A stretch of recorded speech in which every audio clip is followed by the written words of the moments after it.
হিন্দু ধৰ্মত শিৱ পাৰ্বতী, বিষ্ণু লক্ষ্মী, ৰাম সীতা, ৰাধা কৃষ্ণৰ বিষয়ে আপোনালোকে ইতিমধ্যে শুনিছে। কিন্তু এনে এটা প্ৰেম কাহিনীও আছে যিটো কাহিনী সম্ভৱত আপুনি শুনা নাই। এই কাহিনীটো হ'ল ভগৱান গণেশ আৰু মা তুলসীৰ।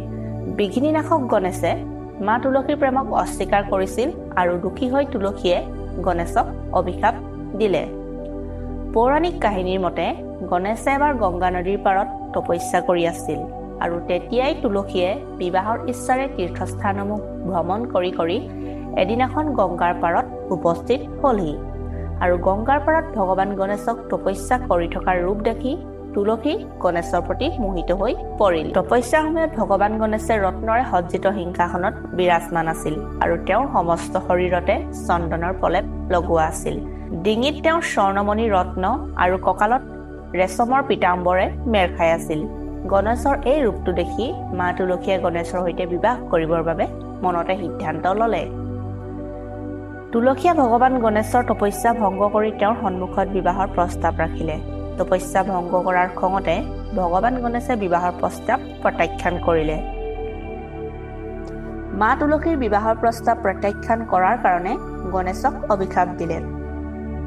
গণেশৰ বিবাহ তেওঁৰ ইচ্ছাৰ বিপৰীতে হ'ব আৰু কেতিয়াও মা পাৰ্বতীৰ দৰে জীৱন সংগিনী লাভ নকৰিব। আৰু গণেশে নিজকে যিহেতু ব্ৰহ্মচাৰিণী বুলি কৈছা, সেয়ে তোমাৰ বিবাহ দুবাৰ হ'ব বুলি মা তুলসীয়ে গণেশক অভিশাপ দিলে। মা তুলসীয়ে গণেশক অভিশাপ দিয়া দেখি ভগৱান গণেশেও তুলসীক অভিশাপ দি ক'লে, তোমাৰ বিবাহ এটা অসুৰৰ সৈতে হ'ব।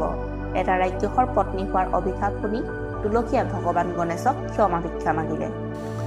তেতিয়া গণেশে তুলসীক ক'লে, তোমাৰ বিবাহ শংখচূড় ৰাক্ষসৰ সৈতে হ'ব, যি পিছলৈ জালন্ধৰ নামেৰে বিখ্যাত হ'ব। পিছত তুমি এজোপা তৃণলৈ ৰূপান্তৰিত হ'বা।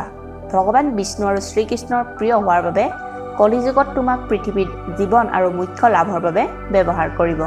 কিন্তু মোৰ পূজাত তোমাৰ প্ৰয়োগ কৰা নহ'ব আৰু তোমাক মোৰ পূজাত নিষিদ্ধ বুলি ঘোষণা কৰা হ'ল। আৰু সেইবাবে গণেশ পূজাত তুলসীক সম্পূৰ্ণৰূপে বৰ্জন কৰা হয়।